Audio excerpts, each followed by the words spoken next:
sei o que aconteceu. Eu juro que tinha dinheiro dentro de uma barriga, senhor envelope. Digo, eu tinha o dinheiro dentro de um envelope, senhor barriga. E eu espero que encontre mesmo. Sim. Enquanto isso, vou fazer as últimas cobranças. Sim, senhor. Pois não. O envelope. O meu dinheiro. Estava em cima do roupeiro. Ai, meu Deus. Aqui está, doutor Barriga. Aqui está.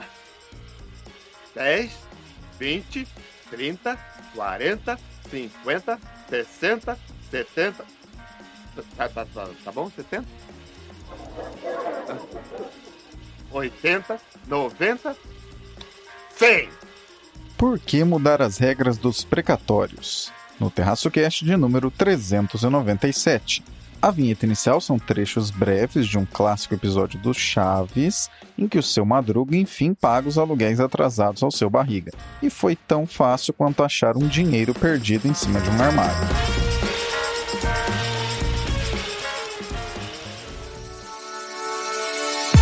Por que a gente insiste em políticas? Primeiro, errar não é problema. Você quer inovar, criar uma política pública nova, você corre o risco de errar. O problema é não reconhecer o erro e repetir os erros. I imagine people today saying, well, when are we going back to normal, like it was 5, 6, 7 years ago? The important thing to know is that that wasn't normal. Right. That was the easiest, the best of time. My own belief is we're not going back there. We're now in an environment of more normal circumstances, and we're going to roughly stay this way. Brasil, mundo, economia, política e o que for relevante para você. Isso é o Terraço Cast. E aí, pessoal, tudo bem? Caio Augusto, direto da noite de 1º de outubro, domingo em Ourinhos, para mais um episódio do meu, do seu, do nosso Terraço Cast. Comigo, neste 397, está o trio mais amado do Brasil. Fala, Raquel de Sá. Alô, alô, terraceiros e terraceiras! Alô, Caio Augusto! Alô, Fer! Alô, Rê! Pois é, depois de todos esses alôs, eu vou dizer aqui que aqui quem fala é ela, a mulher do tempo. Aquela que vocês sempre esperam, né? Ansiosamente, todas as semanas para a previsão do tempo atual, né? Então, bom, a previsão do tempo para este momento é sol, muito sol, um sol para cada um. Pelo amor de Deus, o que está acontecendo? Sol, né? 1 milhão de graus faz aqui na cidade de São Paulo, né? Assim como eu sei que faz na grande maioria do Brasil, por conta, né? Obviamente, de uma onda de calor que não tem como negar, gente. Tem, obviamente, a ver com o desequilíbrio climático, né? Que a gente... É bom não falar em aquecimento global, porque senão o pessoal fala, mas tá mal frio não sei aonde, né? Mas, gente, é óbvio que a gente tá falando aqui do desequilíbrio climático, que são temperaturas extremas, não precisa ser só calor, né? Mas, enfim, estamos aí com mais uma sinalização disso, né? Jogando aí na cara, né? Daquelas poucas pessoas, eu acho, hoje ainda, que não acreditam nesse fenômeno de mudança climática. E vamos ver, né, gente? Mas a pauta de hoje não é sobre isso. E aí, Renata Couto? Alô, alô, terraceiros! Oi, Caio, oi, Raquel, oi, Fê, tudo bem com vocês? Aqui é Renata, falando de volta já à Califórnia. Aliás, só o Caio para me fazer gravar o podcast. Acabei de chegar, cheguei ontem do Brasil, né? Eu passei a semana passada no Brasil, por isso a gente tinha até gravado o podcast antes. E agora essa semana a gente tá adiantando, então eu tô meio assim, se eu falar alguma bobagem, eu espero que não, mas vocês aí deem um desconto, porque eu tô meio sonada, meio perdida aí no tempo e no espaço, né? Eu costumo falar que voos do Brasil para Califórnia só tem 2 tipos, tipo, o tipo ruim e o tipo horrível, né? Porque não tem voo direto, conexões ruins, enfim. Mas, né, gente, o que a gente não faz, né? Tudo bem, Fernanda Mello? Fala, Caio! E meus amigos do Terraço Cast, já estou em terras brasileiras agora para voltar com nossos assuntos mais densos. E, estou muito animada para esse retorno das minhas férias, que duraram uma eternidade. Mas já estou de volta. Time em campo e sorriso no rosto, com um dente a menos, já que esta voz que aqui ancora está fazendo isso com pontos, após ter tirado um siso, vamos ao 397. Aliás, só um recado rápido antes. Contamos em todas as nossas redes, mas caso você só saiba sobre o Terraço Cast ouvindo os episódios, aqui vai uma novidade. Agora o Terraço Cast também está no YouTube. Estamos inclusive colocando lá os episódios do 370 em diante, não apenas os mais atuais. Manda para aquela pessoa que sempre falou que ouviria se o Terraço Cast chegasse ao YouTube e diga, agora não há mais desculpa. Agora sim, vamos ao 397. Raquel, o governo está propondo adiantar precatórios e mudar a regra de pagamento deles daqui em diante. Por quais motivos isso acontece? E, aproveitando a prosa, o que são os tais títulos verdes que o governo está querendo lançar lá fora? Pois é, Caio Augusto, o tema de hoje não é mudança climática, não é a pauta ESG, apesar que eu acabei de lembrar, e eu vou dar uma palhinha aí de uma outra pauta, que foi o anúncio da emissão de um título verde soberano aqui do Brasil. Eu particularmente gosto muito dessa pauta, porque eu trabalhei com isso bastante tempo quando eu trabalhava no governo britânico no Brasil e quando eu estava olhando aí para políticas públicas, né? Então, parte do meu trabalho era entender, né, onde tinham os interesses comuns na área de economia e mercados entre Reino Unido e Brasil para aproximar os dois países na área de políticas públicas, né? De diplomacia econômica é o trabalho. E aí, dentro disso, uma das minhas pautas era a emissão, né? O crescimento, o desenvolvimento do mercado ESG no Brasil. Naquele momento, né? Faz alguns anos já, gente, faz por volta de... que eu comecei a trabalhar nessa pauta, deve fazer uns 6, 7 anos, né? E naquele momento se falava até mais de finanças verdes do que ESG. Mas uma coisa que a gente insistia muito pro Tesouro, pro governo brasileiro, né, era emitir um Green Bond, né? Porque naquela época, eu imagino que foi em 2016 ou 2017, a China, ela tinha acabado de emitir, né, um título verde soberano no mercado britânico, né? Eles emitiram lá na London Stock Exchange e foi um marco bem importante, né? Foi um título bem grande e era, naquele momento, eu lembro que aquele título chinês, né, ele era atrelado a investimentos em infraestrutura sustentável. Então, eram vários investimentos, né, que, enfim, o dinheiro que viria daquele bonde, né, dos proceeds daquele bonde, eles iriam ali para investimentos em infraestrutura que dentro do portfólio, né, do banco, na verdade, quem emitiu não era bem um soberano, né, porque ele era do banco, tipo o BNDES, assim, chinês, né, é um pouco diferente, né, na China, vamos dizer, tudo é bastante diferente, porque é tudo do governo, mas foi uma emissão de um título verde. E a gente sempre achou que seria uma ótima ideia fazer isso no Brasil, porque o Brasil tem um potencial incrível para essa área de investimentos ESG e tem, sim, uma demanda muito grande de investidores institucionais ao redor do mundo procurando esse tipo de investimento. E, bom, o Brasil, ele anunciou aí a emissão de um Green Bond, vai ser um Green Bond soberano, é diferente do chinês, né, não tá aí no BNDES e tal, mas é um Green Bond soberano e como ele consegue ser classificado como um título verde, né? Porque ele também vai usar o dinheiro ali arrecadado para projetos sustentáveis do ponto de vista ali de financiamento do Tesouro aqui dentro do Brasil. Eu não sei mais detalhes, porque na verdade não foram divulgados muitos detalhes. Eu fiquei sabendo disso em um evento que eu fui, né? Que tinha uma subsecretária do Tesouro que falou que estavam sendo definidos os detalhes. E aí depois o governo anunciou recentemente ali, quando estava em Nova York, né, quando o presidente Lula estava em Nova York nas últimas semanas aí, anunciou essa emissão. Mas ainda não se tem muitos detalhes aí, só que são projetos ligados aí à agenda ESG. Eu acho muito legal, né? Foi um bond que por si só, o título ele não é tão grande, né? O objetivo aí é captar 2 bilhões de dólares, né? Então, não é um valor muito grande, mas é justamente para financiar o controle do desmatamento. Então, enfim, segundo, né, o Tesouro, esses recursos financiarão projetos voltados ao meio ambiente, como eu falei. E esse título deve ser emitido, ao que eu entendi, lá mesmo, né, na Bolsa Americana, né, lá em Nova York.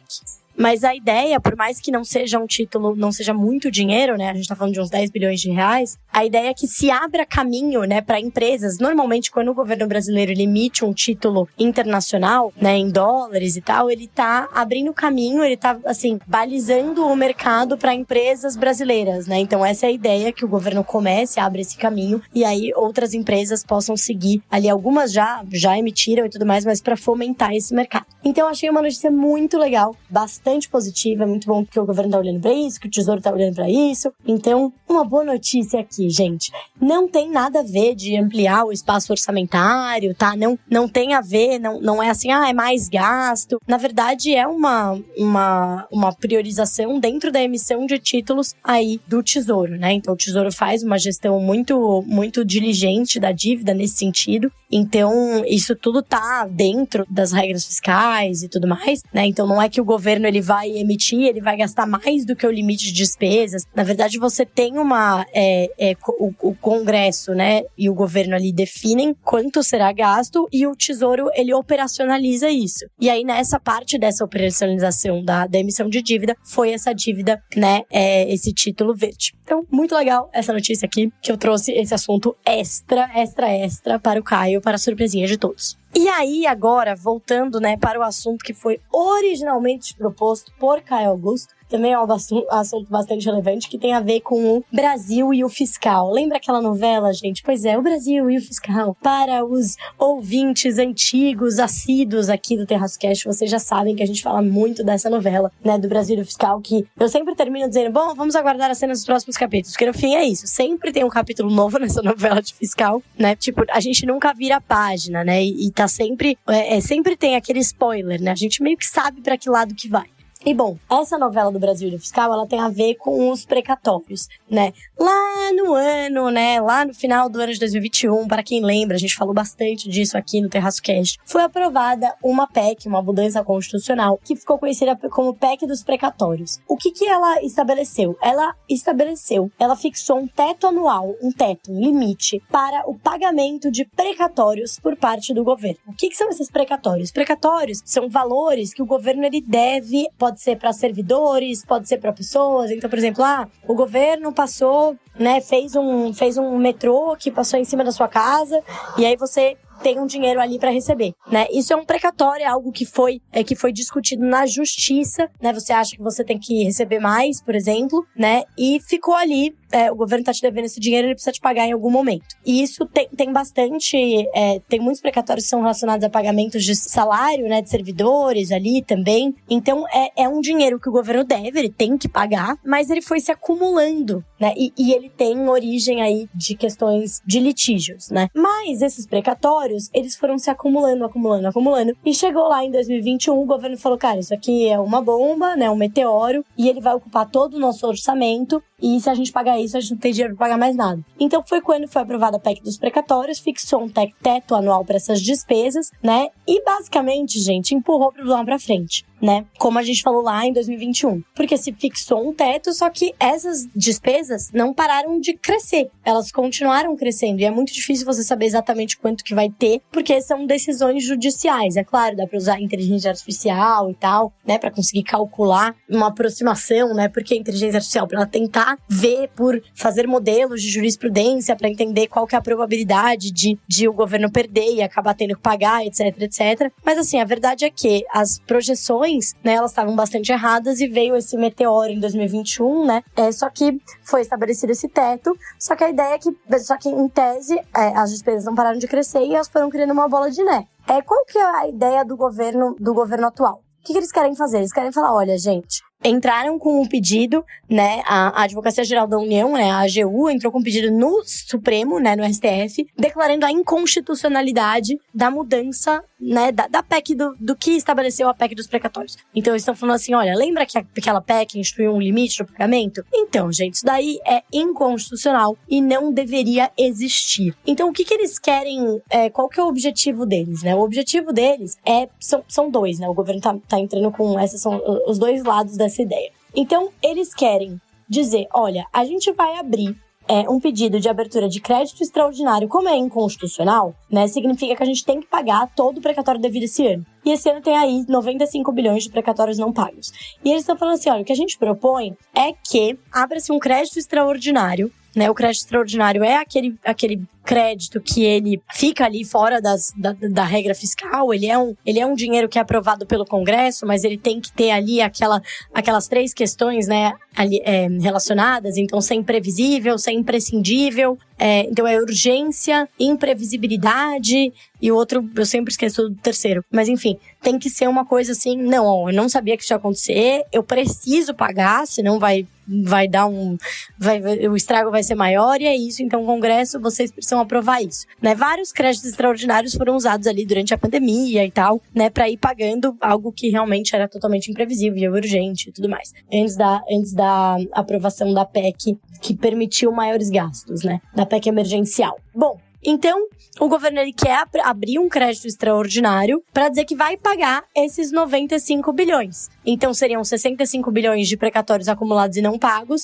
e os pagamentos de 2024. Então, assim, vamos dar uma adiantada no que a gente deve pro ano que vem, a gente já paga isso tudo como crédito extraordinário e aí a gente abre, né, a gente vai, vamos dizer assim, a gente abre espaço aqui pro nosso, né, no nosso orçamento em tese.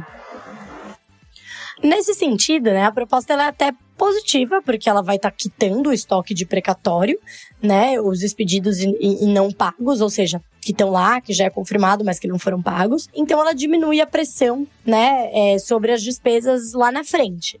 Tem um aumento de dívida, né, de provavelmente aí, se a gente somar os precatórios vencidos de 2022, os de 2023 e de 2024, deve subir a dívida em 0,9 pontos percentuais. Só que assim, é uma dívida que já ia, enfim, ela já existia, ela já só não estava contabilizada porque ela não tinha sido paga ainda. Então, ok, né? E também tem um ponto importante que você acaba desarmando aquela bomba que poderia voltar em 2027, que é quando a PEC deixa de valer. Então, realmente, isso também é um ponto importante, entendeu? De que ali em 2027, isso não viria a explodir novamente. Só que vale dizer que essa quitação adiantada só seria até 24, né? Quando chegasse em 2025 e 2026, você teria que pagar de novo a totalidade dos precatórios expedidos pela Justiça. E aí eles iam comprimir as despesas discricionárias, né? Então, assim, a mesma coisa que aconteceu em 2021 ia acontecer, esse problema estaria sendo empurrado de certo modo. Mas você tem esse lado positivo aí,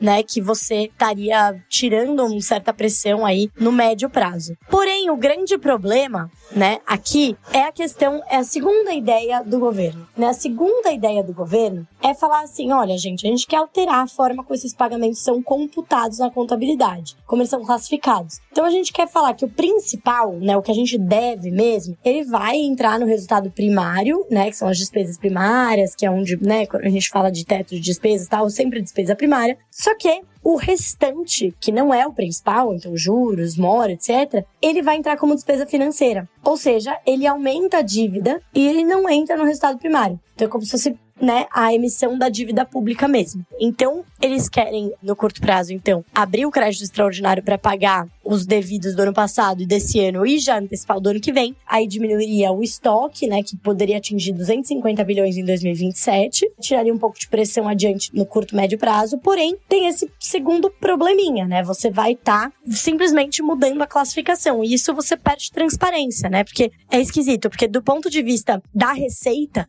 ele continua sendo considerado primário, porque quando você paga, por exemplo, se uma empresa deve dinheiro para o governo, né, deve um imposto, quando ela paga o imposto e ela paga os juros e tudo isso que incide sobre ele, isso entra como receita primária. E aí só a despesa, quando é o governo que deve, não entra. Então você começa a perder em transparência em termos da gestão do orçamento. Então essa segunda parte que é mais preocupante do que a abertura do crédito extraordinário, que assim, isso já ia existir, já é uma dívida, ela só não estava ali contabilizada, entendeu? Mas essa dívida não é um aumento de gasto, a dívida ela já estava aí. Só que aí qual que é a vantagem em tese para o governo, né? Ah, bom, beleza, se a gente tirar o que é juros, então em tese você abre um espaço para maiores despesas, porque você está tirando, né?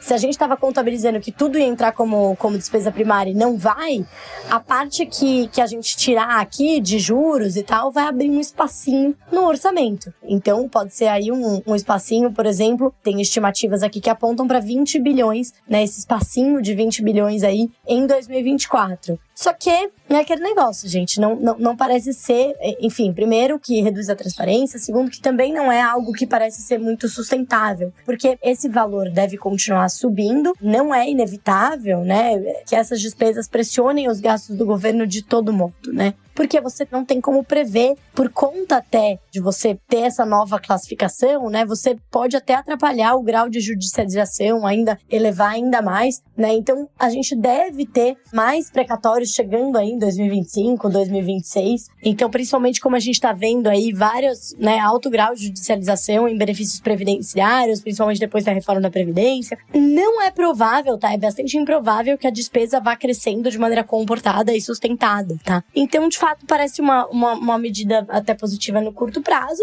mas a mudança da regra de contabilização não parece algo muito positivo, tá? Parece uma questão aí que vai na direção de uma contabilidade criativa, então assim, o que a gente ganha vale como primário, mas o que a gente gasta não vale, né? Ou você tira os dois ou você não tira nenhum, mas de todo modo, mesmo que ela possa abrir espaço no orçamento de 24, né, entre a diferença aí das primárias, né, você tirar da conta a parte do pagamento de juros, adiante, 2025, 2026, né, essas despesas devem continuar subindo e não parece ser uma solução aí de longo prazo, como muito o que a gente vê aqui no Brasil, um pouquinho de uma peneirinha tapando esse sol de 40 graus. Começando do assunto sobre os títulos verdes, uma notícia que saiu um pouco após a gravação da Raquel é que o governo está estudando adiar um pouco o lançamento desses títulos, devido à alta volatilidade nos títulos no mundo todo ultimamente. Alguns dos motivos ultimamente você está por dentro se ouve esse podcast assiduamente. Em todo caso, adiando ou não, o lançamento teoricamente ocorreria neste dia 2 de outubro. Quando esse episódio for ao ar, pode ter acontecido o lançamento ou não.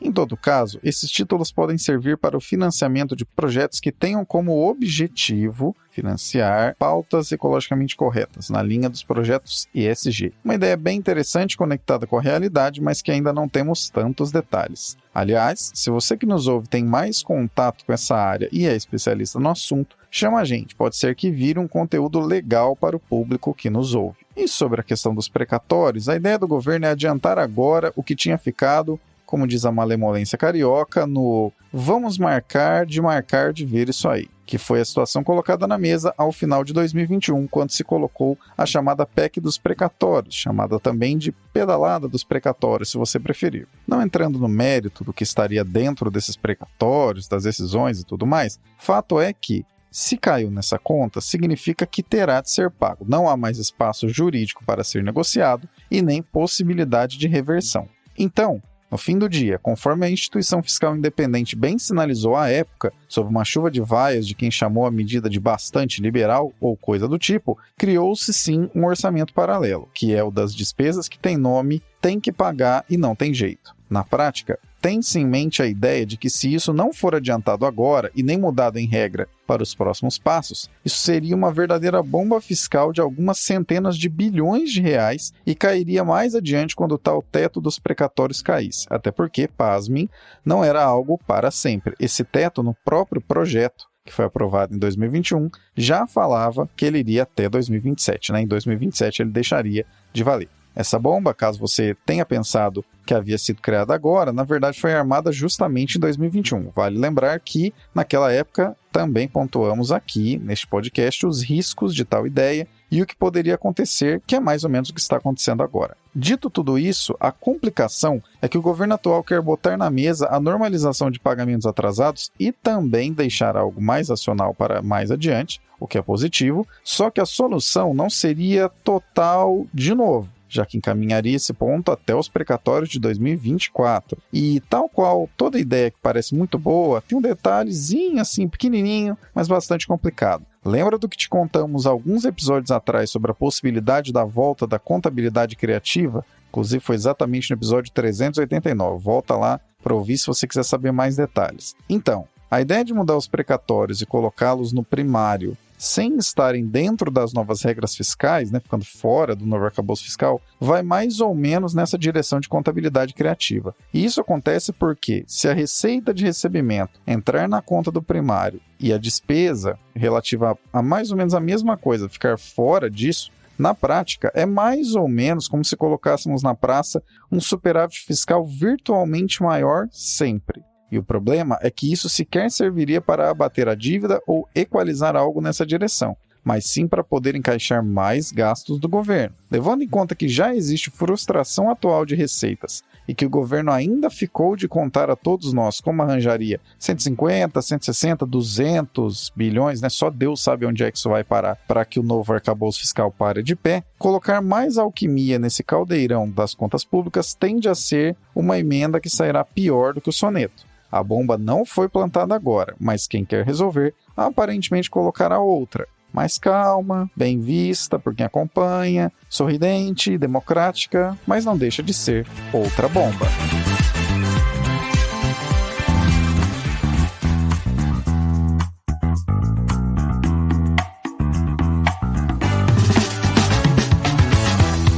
você encontra todas as contas oficiais do Terraço Econômico na nossa Linktree. E se você não for fã de redes sociais, pode colocar seu e-mail no nosso mail e receber nossa newsletter semanal, a Reflexionários. Além do mais, lá estão também nossos 2 e-books e algumas parcerias que temos. Então, para resumir a ópera, não deixe de conferir para nos acompanhar da melhor maneira que você preferir.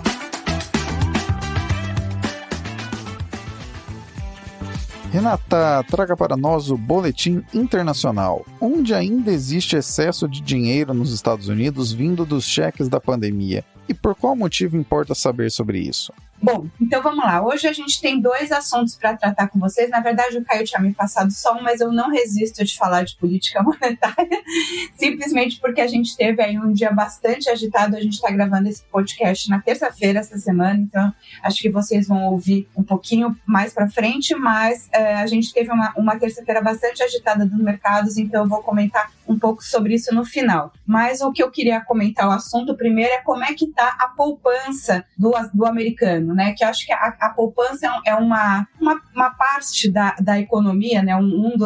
Das variáveis da economia, digamos assim, que a gente fala pouco, a gente tem falado pouco recentemente aqui no Terraço, mas é uma parte muito importante e que, claro, influencia todas as outras, né? Porque dependendo de quanto dinheiro as pessoas têm, se elas têm mais dinheiro para gastar, isso pode ser uma pressão, por exemplo, de preço, pode levar à inflação, né? E pode aí, né, a gente tem toda essa questão da inflação, é o que a gente tem discutido aí mais fortemente, porque a gente está tendo toda essa problemática global. Mas a questão da poupança também é importante. Então, como é que está a história, né? Vamos tentar contar uma história da pandemia para cá, de como é que está a poupança das famílias americanas. O que aconteceu é o seguinte: se a gente pegar os dados que estavam lá em março de 2020, né, antes de começar a pandemia, e comparar com o que a gente tem agora em termos de poupança, e quando eu falo poupança, a gente está falando aí de ativos, depósitos bancários, investimentos líquidos, né? O que a pessoa tem ali disponível para poder usar se for preciso, né? Então não está considerando nessa poupança, por exemplo, imóveis, que a gente considera no total dos ativos, mas não como poupança. Então a poupança aqui, só para esclarecer, seriam os ativos aí mais líquidos para as famílias. E se a gente comparar, então, como é que estava em março, pegasse cada família tivesse lá $100 em março de 2020. Esse número foi crescendo durante a pandemia, e até porque teve toda aquela política de estímulo, né? No começo da pandemia, o governo na época era o Donald Trump, deu um cheque de $1.000 para todas as pessoas, mesmo para quem não está precisando, né? Que foi o semelhante ao Auxílio Brasil. Aqui foi uma coisa até mais disseminada no começo da pandemia. Isso fez com que os ativos totais, não só isso, né? Mas enfim, isso foi uma das coisas que influenciou. Também menor consumo, né? Porque na pandemia as pessoas acabavam gastando menos com uma série de itens, como, por exemplo, entretenimento, tudo isso. E toda aquela preocupação, né? De tipo, diminuir salário, diminuir o medo do que ia acontecer com a pandemia, fez com que as pessoas ficassem ali mais conservadoras. Então, a poupança veio aumentando e chegou no pico em 2022. Então, se a gente pegasse, né, o quanto a poupança estava, né, $100 em 2020 e dividir, aí essa é uma pesquisa que foi feita pelo Fed aqui de São Francisco, dividiu a população em 3 estratos. Então, ela pegou ali os 20% mais ricos, a classe média, o intermediário e os 40% mais pobres. E aí comparou como é que estava a poupança dessas 3 categorias. Os 20% mais ricos, de $100 que eles tinham no começo de 2020, né, em março de 2020, chegou um pico de 130, então foi de 100 para 130 e agora está em 108.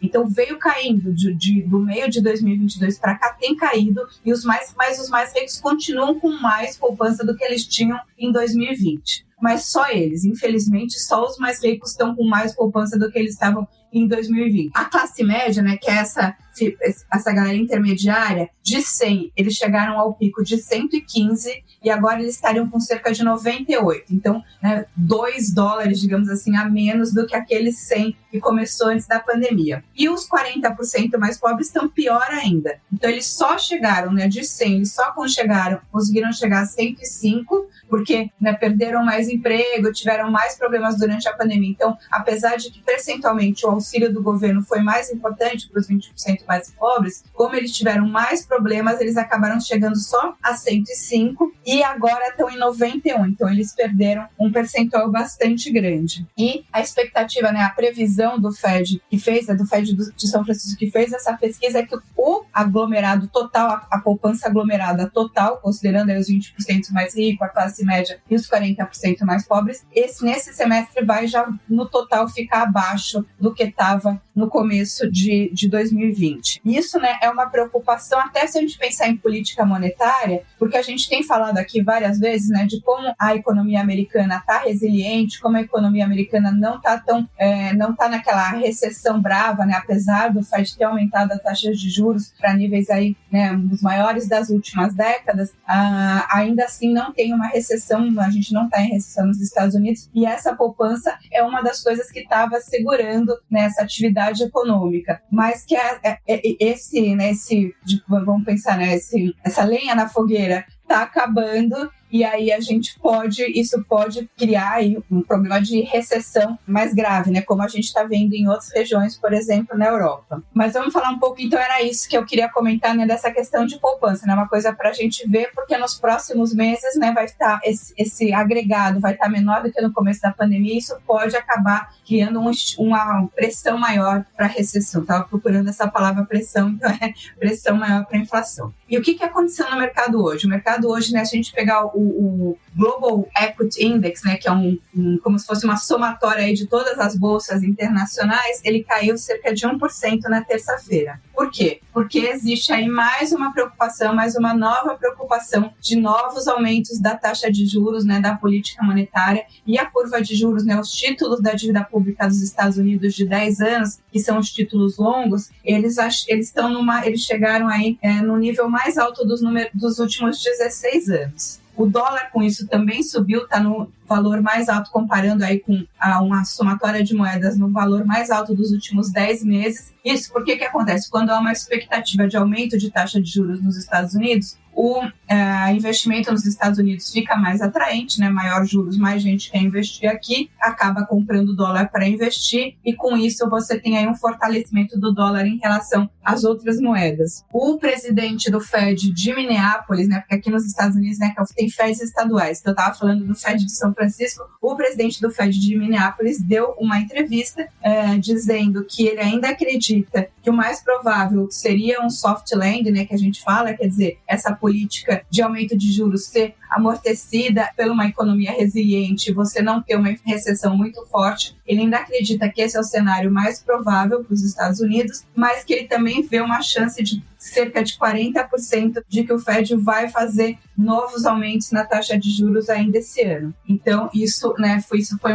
essas declarações foi uma das razões para esse aumento aí na curva de juros e queda do mercado de ações que a gente viu na terça-feira. Fora isso, a gente tem outros problemas aqui nos Estados Unidos, principalmente de ordem política, né? O governo está ameaçando ter um novo shutdown, que é aquilo, né, quando o governo, né, o executivo e o legislativo não conseguem chegar num acordo a respeito do orçamento. O governo fica, de certa forma, paralisado, né, os serviços essenciais não pode gastar nada enquanto esse orçamento não for aprovado, e aí a gente tem toda uma disputa política, a gente, como vocês sabem, tem eleição no que vem. Fora isso, né, a política dos Estados Unidos tem vários problemas, né? A gente tem, por exemplo, boatos de que o Speaker of the House, né, que é o presidente da Câmara, digamos, o Arthur Lira, que é dos republicanos aqui, né? Porque quem tem a maioria na Câmara que escolhe o Speaker of the House, que é o presidente da Câmara. Como os republicanos ganharam a maioria nas últimas eleições, né, aquela midterms, eles elegeram o Speaker of the House. Eu não sei se vocês lembram, mas eles tiveram que fazer não sei quantas, mais de 10 eleições que ele foi perdendo, né, até conseguir efetivamente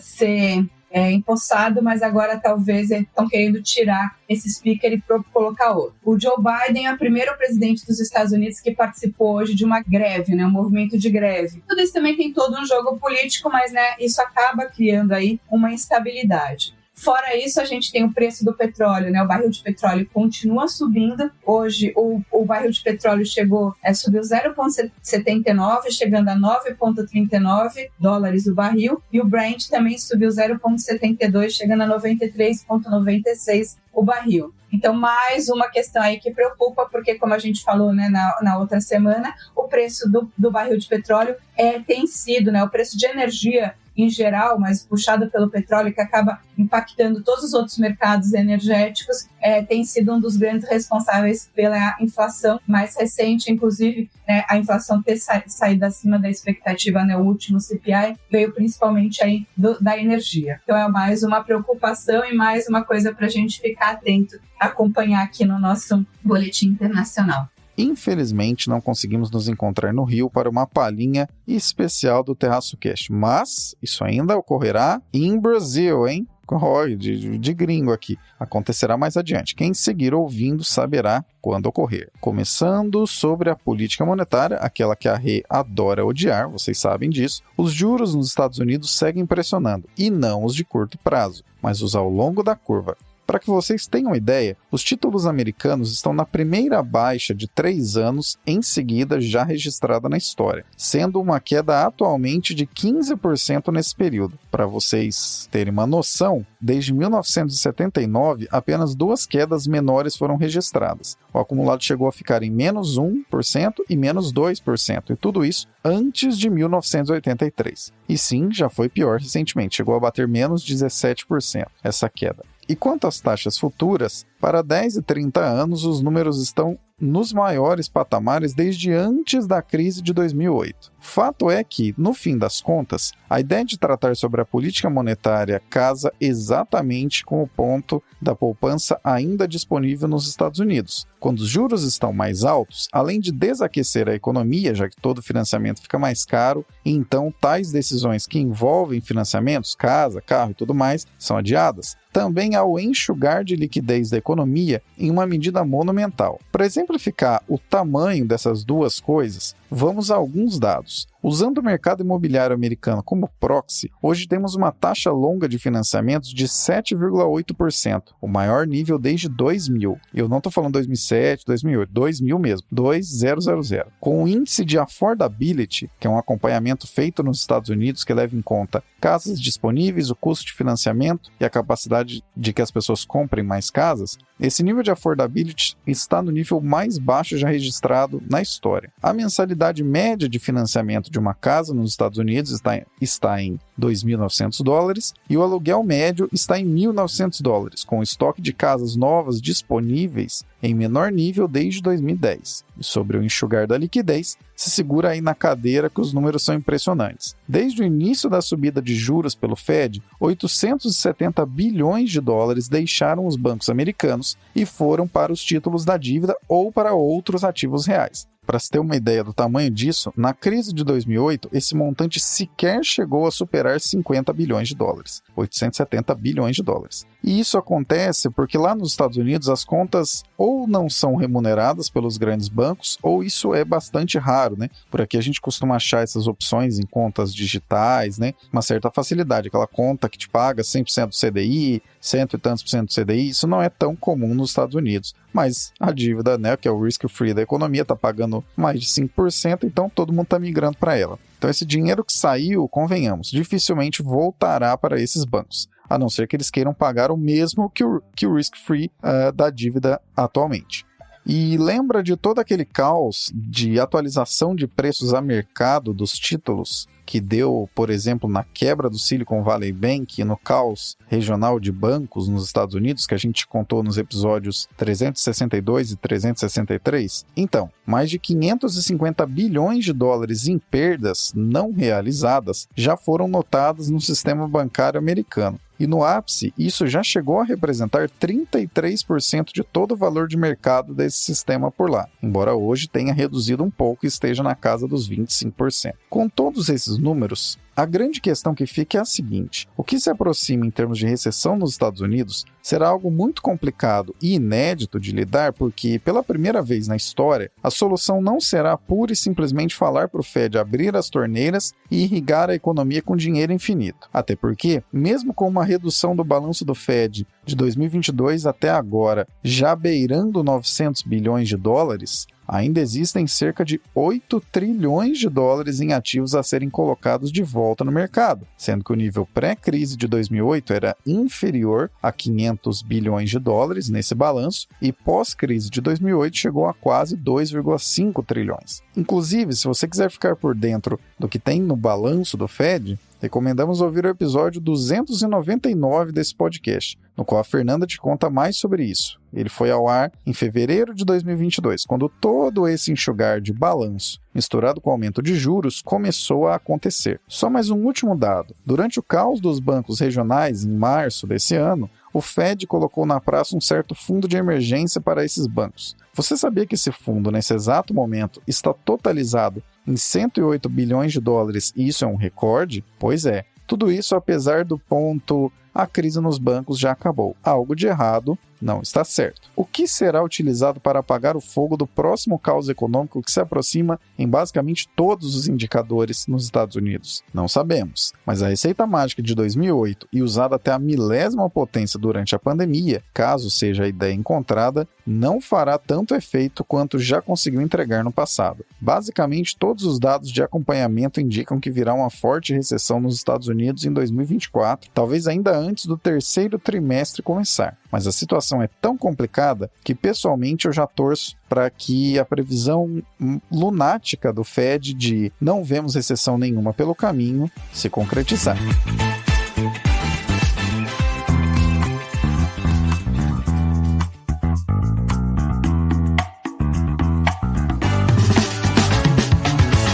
Nossa especialidade é produzir conteúdos que falam para serem entendidos. Seja texto, vídeo ou áudio, você pode contar com o Terraço Econômico para encontrar a tradução que seu produto ou serviço precisava.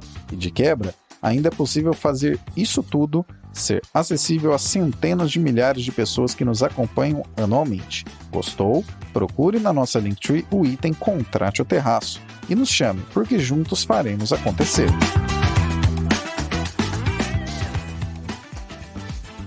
Fernanda, um monstro tem assustado os fundos de private equity lá fora e isso envolve uma quantidade monumental de dinheiro, cerca de 13 trilhões de dólares.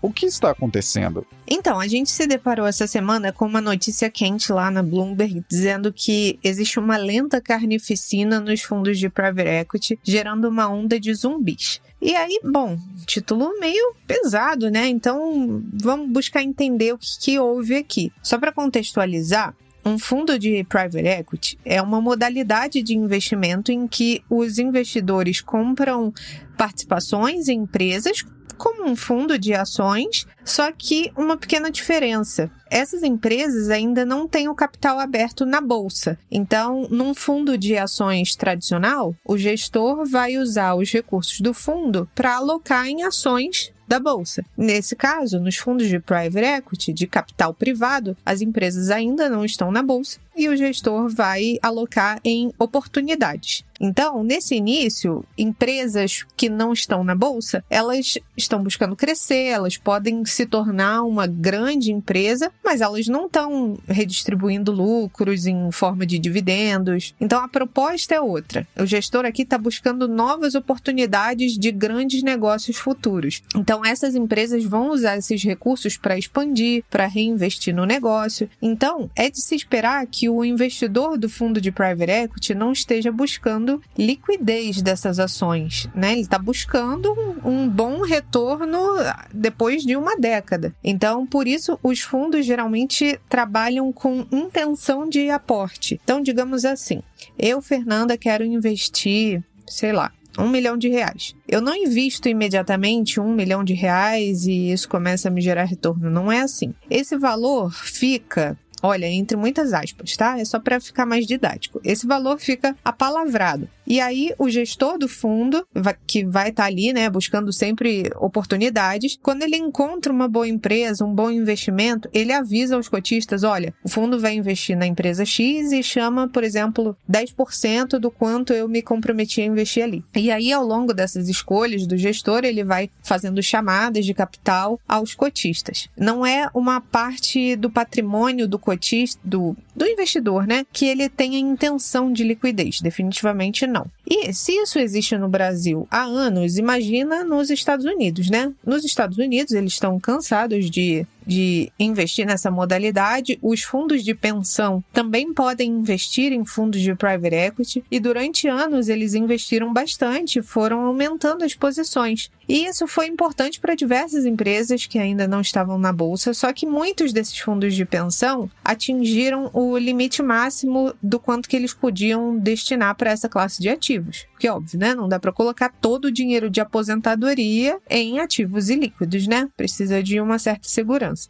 E, em vez disso, né, esses fundos agora passam a investir aquela parte que é para buscar uma rentabilidade maior, né, não necessariamente liquidez, essa parte que antes era destinada aos fundos de private equity, com a subida de taxas de juros, essa parcela dos fundos de pensão vai buscar investimentos que vão gerar mais retorno e não necessariamente com mais risco, né, tipo investir em dívida, investir em crédito, enfim, nesse cenário de taxa de juros alta. Ok para o investidor, mas como que fica a indústria de fundos de private equity nesse cenário, né? Como ficam os gestores? As empresas que não conseguiram, né? As empresas de private equity, de fundos de private equity, que não conseguiram construir novos fundos para momentos conturbados, eu quero dizer, não tinham ali uma parte do capital destinada a momentos como esse, com taxa de juros alta, vão ter mais dificuldade de chamar mais dinheiro novo. Ou seja,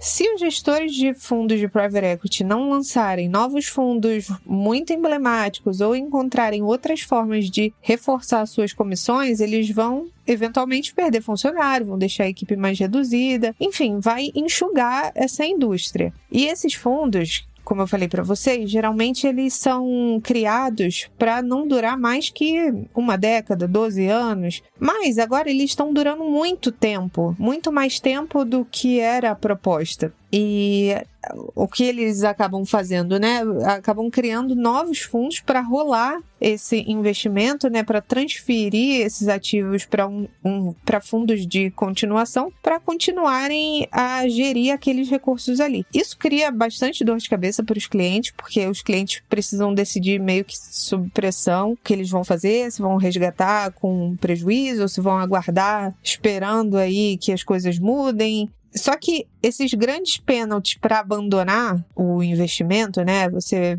resgatar com bastante perda, acaba levando os investidores a passar muitos anos sentados em cima daqueles investimentos, né, como se fosse um buy and hold forçado, e é justamente o que a Bloomberg chamou naquela matéria que a gente leu essa semana, eu e Caio aqui na decisão do tema do TerraçoCast, e foi o que a Bloomberg chamou de zumbis. Só que, pela natureza do investimento, também não dá para a gente falar que o investidor tem que forçar o gestor a vender. É justamente por isso que os fundos de private equity só chamam investidores qualificados, investidores profissionais, que já entendem que aquela parcela de investimento não precisa de liquidez. Então, o gestor de fundo de private equity precisa ter autonomia para tomar a melhor estratégia de alocação. Então, não dá para ele ficar pensando que a qualquer momento os investidores vão pedir o resgate, senão ele não vai ter margem para investir nessas empresas aí que são promessas. E aí, o que temos aqui de dados durante esse momento? Foram reunidos relatórios de 10 grandes sistemas públicos de pensões que mostraram que eles têm uma média de 4% da carteira dos fundos de aposentadoria em private equity bloqueados em fundos de antes de 2009. Ou seja, 14 anos de dinheiro preso ali buscando, na ideia original, deixar parado por uma década e receber uma boa rentabilidade. Juntando tudo, isso representa mais ou menos 6 bi de dólar em mais de 900 investimentos em fundo. Alguns desses fundos datam da década de 90. Ou seja, vários fundos que estão gerando perdas, ou estavam gerando na época, prenderam esse recurso para tentar se recuperar, mas assim, não é a proposta original. A pessoa que investe não espera que fique 20, 30 anos com dinheiro parado numa aposta de que vai dar certo, né? Então, a vida dos gestores de private equity tem sido muito ouvir dos investidores quando que vai acontecer, quando que vai vingar. E esse contraponto inconveniente sobre o propósito dos fundos de pensão investirem em private equity é que o dinheiro de muitas pessoas comuns, tipo professores, policiais, funcionários públicos, a ideia era devolver esse dinheiro com retornos significativos, né? Principalmente se tratando de aposentadoria. É lógico que os fundos destinados à aposentadoria podem destinar uma pequena parcela do recurso para buscar mais retorno, mas é um pouco complicado. E aí a CVM americana, a SEC, acabou investigando isso porque, com a dificuldade de obter dinheiro novo, já que as taxas de juros estão altas, alguns fundos estavam persuadindo os clientes para tentar fazer com que eles aportassem mais. É uma situação um pouco complicada e, nesse cenário, não dá para culpar o produto em si. Não é que necessariamente investir em private equity é ruim quando os juros estão altos. Se fosse assim, a gente nunca ia ter fundo de private equity no Brasil, né? Sejamos sinceros. Só que nesse momento, o que a gente vê, pelo menos na indústria americana, que é muito maior que a nossa, é nesse momento que a gente vê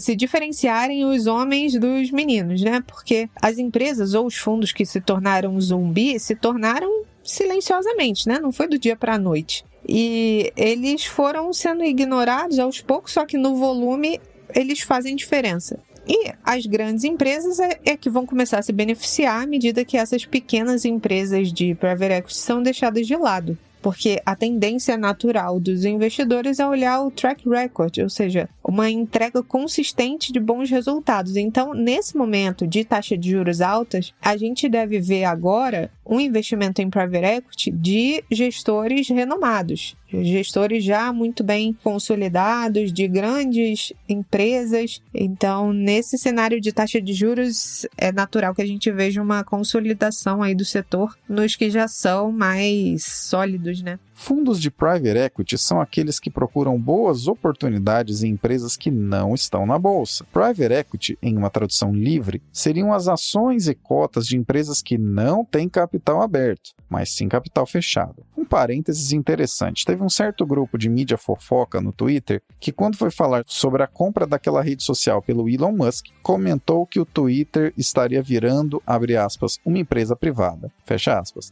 Se você viu isso naquela época e estranhou, saiba que foi uma tradução porca de tornar private, o que significa fechar o capital, e não tornar uma empresa privada, porque empresa privada já era, né? Enfim, parênteses fechado. A grande complicação vinda desse problema, analisado pela Fernanda, está em um fato bastante duro de analisar. Os investimentos feitos pelos fundos de private equity levam em conta que seria possível que os negócios investidos cresçam o suficiente, ou pelo menos suas deficiências internas sejam arrumadas o suficiente, para que valha a pena depois vender para alguém ou até mesmo abrir capital na bolsa. Só que, quando a economia real não está entregando tantos ganhos quanto antigamente, quando o dinheiro grátis para de irrigar, ou quando mesmo não existem mais possibilidades de ir passando adiante batatas quentes que certos fundos colocam para dentro, alguns zumbis começam a assustar. E quais seriam esses zumbis? Bem, uma quantidade incontável de empresas investidas por esses fundos que, diferentemente do que se passava com das três condições agora há pouco mencionadas, que são economia real entregando ganhos, dinheiro grátis e possibilidade de repassar marés turbo por aí, diferentemente do que acontecia quando essas três condições aconteciam e agora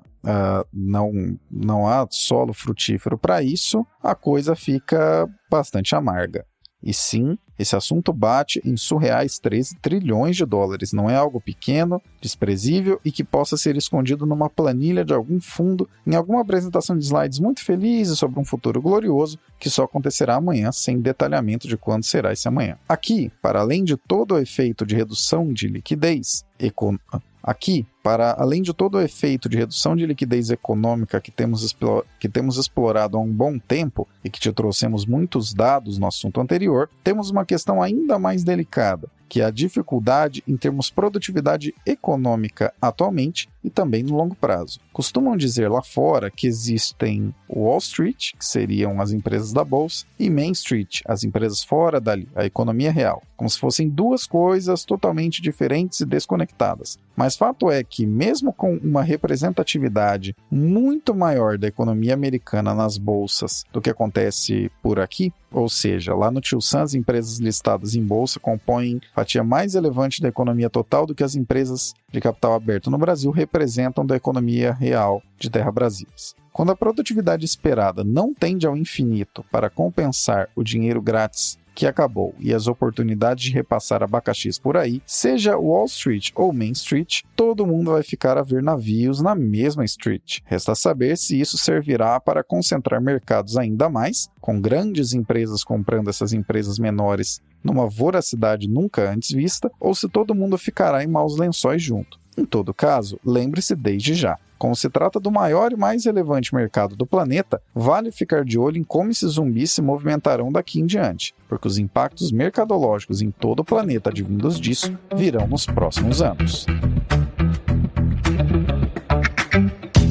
Números das votações do Spotify. Pulamos um episódio, mas agora voltamos com os dados de 2 em seguida. Vamos lá. No 395 a pergunta era: qual será a faixa de preço que o petróleo estará nos próximos 12 meses? E o público assim votou. 16% votaram em entre 70 e 80 dólares. 27% em entre 80 e 90 dólares. 38% votaram em entre 90 e 100 dólares e 16% votaram em acima de 100 dólares por barril. Já no episódio 396, a pergunta foi a seguinte: o programa de descontos para carros novos deu certo? E os votos da galera foram da seguinte maneira: 88% votaram em não, e já esperava isso, 12% votaram em tô por fora, e ninguém votou nas opções sim, até comprei o meu, e não, mas me surpreendeu. Tá ouvindo agora pelo Spotify? Então veja se ainda está aberta a pesquisa do 397 e não deixe de votar, porque em breve voltaremos aqui com os dados. Agora nos despedindo da equipe que abrilhantou o episódio 397 com suas análises. Muito obrigado, Raquel.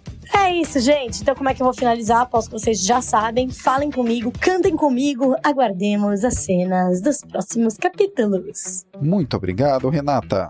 Eram esses aí os assuntos que eu tinha para falar com vocês essa semana. Desculpa aí que eu tô meio um pouco mais devagar do que o normal, porque como eu falei, tô com um pouco de sono, mas eu não queria deixar de passar essas informações para vocês, tá bom? Era isso, um beijo e até semana que vem. E muito obrigado, Fernanda. Obrigada, Caio. Obrigada a todos que ouviram aqui. Vou deixar o meu abraço para Ana Maria, que mora lá em Chicago. Uma pena que a gente não conseguiu se encontrar, mas fica aqui o meu abraço. E a todos que ouvem aqui o nosso TerraçoCast frequentemente, eu deixo aqui meu abraço e a gente se fala lá no @sigafefa.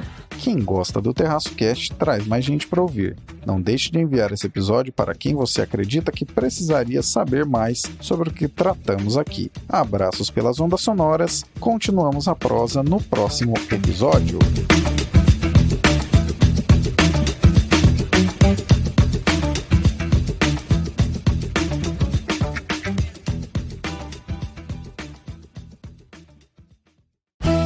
Este episódio foi editado por Atelas, soluções em áudio para podcasts. Encontre a Atelas nas redes sociais. É só buscar por @AtelasEdição.